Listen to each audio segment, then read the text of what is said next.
Unsurprisingly, giant reticulated pythons have become creatures of myth and legend.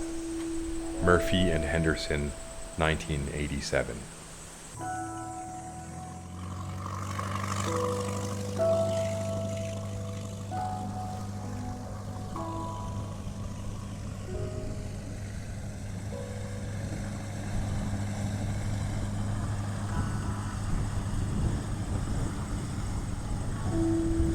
When I was volunteering in a small town in South Borneo, a fisherman knocked on my door early in the morning. He was carrying a 5-meter python in a net. Nama saya Mulyani, tinggalnya kan di desa Liang Paman, di Wingan Lama. Kerjanya ya cari iwak di sini kan, kerja sehariannya.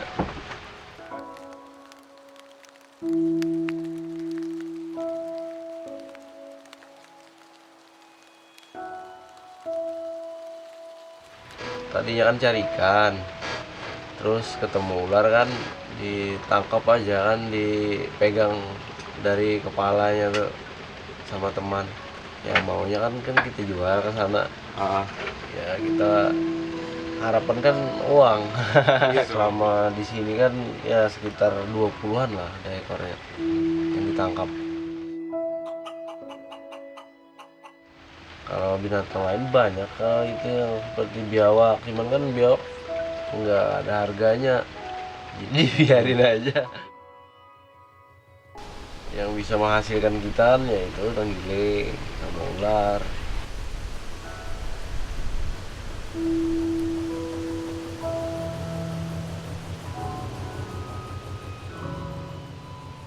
Boots, wallets, belts, these products are probably what she would have become. So I bought her from him for $30.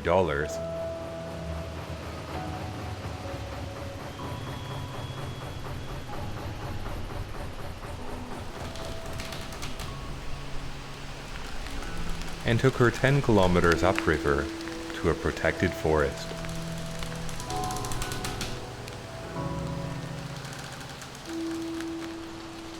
That was my first release in 2016.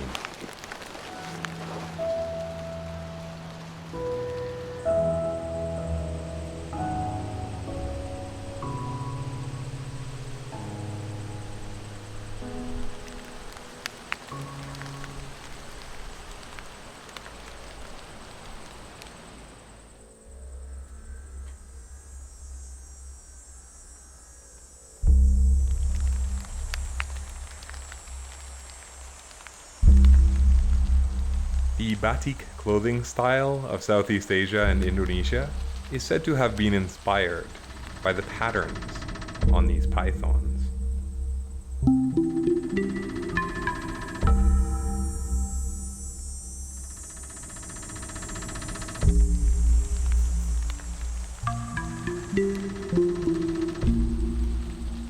From what little we know, in 13 years, Indonesia exported more than 4.5 million of these snakes.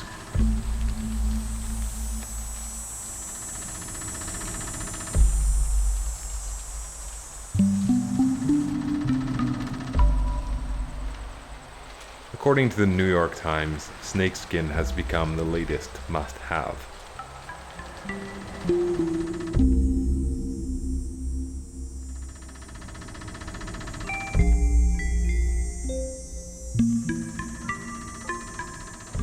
Half a million snakes are imported legally each year, destined for Italy, Germany, and France, where they are made into designer handbags.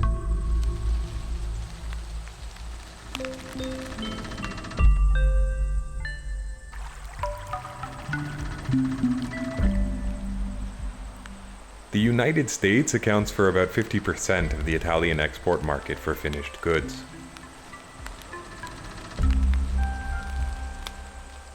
Celebrities such as Kylie Minogue and Sienna Miller are encouraging an illicit trade that can have terrible consequences for fragile ecosystems around the world.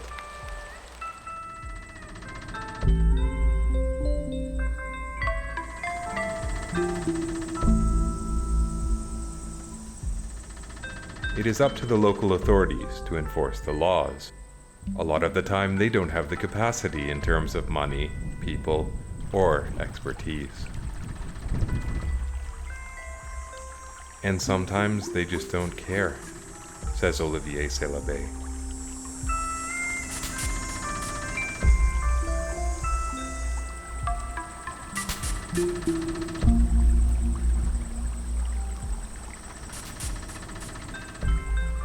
The trade of snakeskins is a billion-dollar industry, often illegal and unregulated.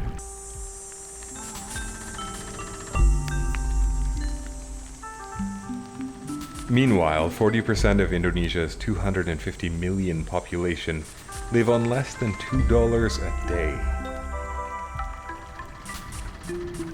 Selling a live python could get you up to $50 in the city.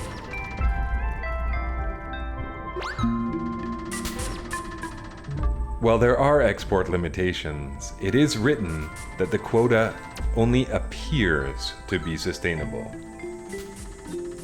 Wouldn't you think that removing at least 300,000 apex predators from an ecosystem each year would have serious implications?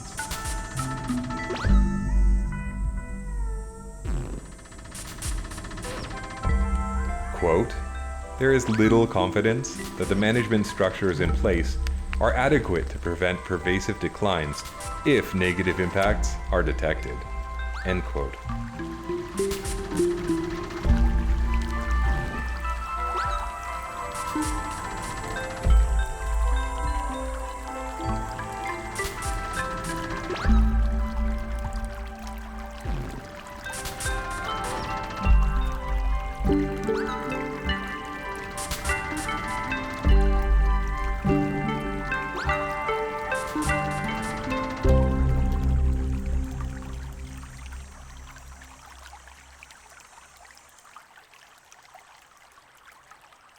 The highly cryptic nature and vast geographic distribution of these snakes make determining wild population sizes virtually impossible.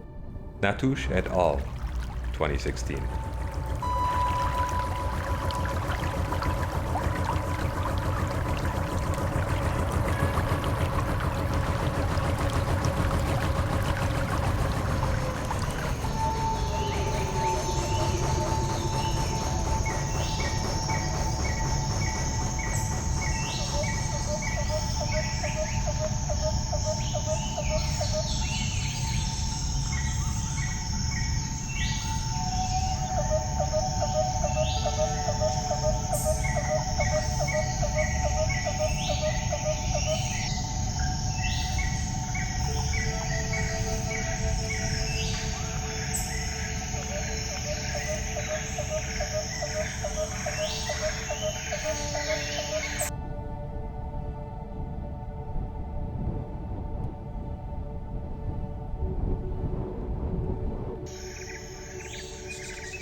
For 10 years, I had wanted to see a large python in the wild. Finally, I decided I would have to release them myself.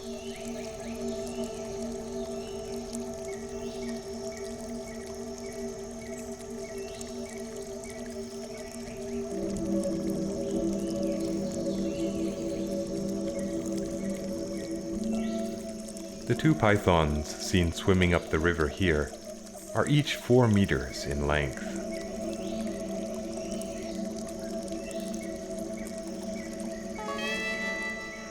Both of them spent 2 months inside of rice sacks in the city.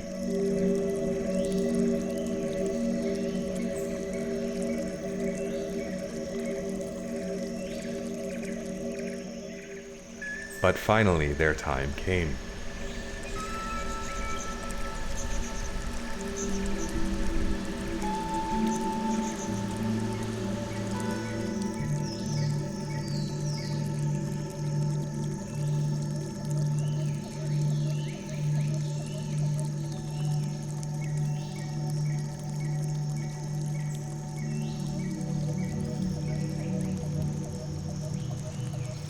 In 2018, I purchased and released around 48.5 meters of snakes back into the forests of South Borneo.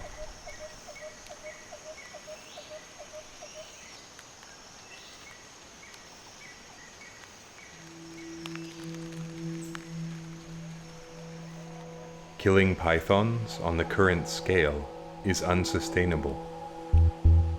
Many of the wild pythons are killed before they are capable of reproducing.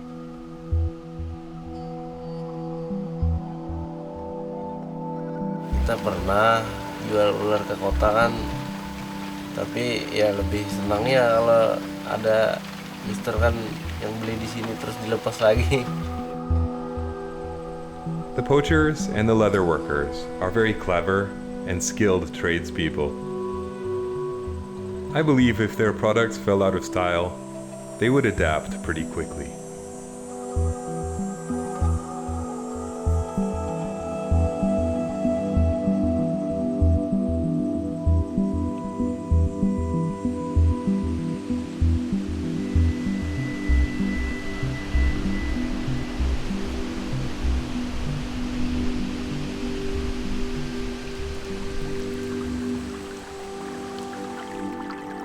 This is the elephant trunk snake.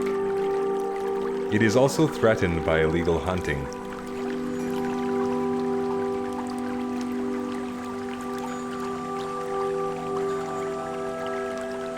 Processed for manufacturing lower grade leather goods.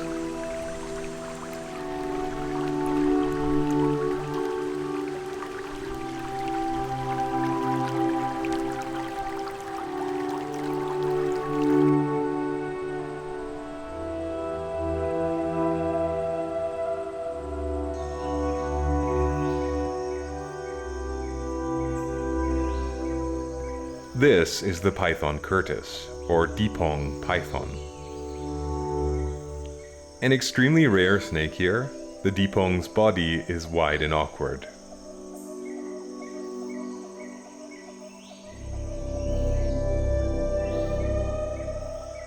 The solution most often proposed is a rather disappointing one.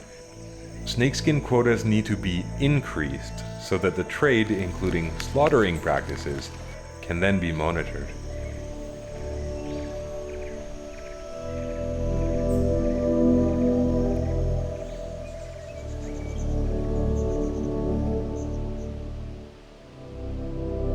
Please, if you must buy snakeskin products at all, ensure they were farm raised. Though I would rather see the trade disappear entirely, back into the wild.